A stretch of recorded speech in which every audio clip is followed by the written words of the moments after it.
1,000 tulong para sa mga estudyante kada buwan. Mga kabayan, huwag niyong lakpasan ang bidyong ito.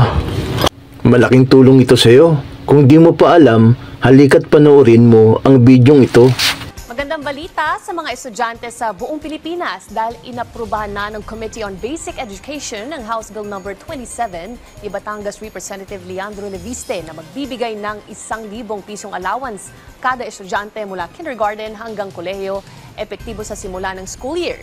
Lain ng panukala na sa paglipas ng panahon, masakop na rin ito ng buong academic year para sa bawat mag-aaral. Bilang personal na hakbang, nagbigay na si Congressman Leviste ng tig-1,000 piso mula sa sariling bulsa para sa mahigit 150 estudyante sa unang distrito ng Batangas. Ayon kay Leviste, ang pag-invest sa edukasyon ay susi para maraming kabataan ang makapagtapos, munlad ang ekonomiya at magkaroon ng mas maliwanag na kinabukasan ang sambayanang Pilipino.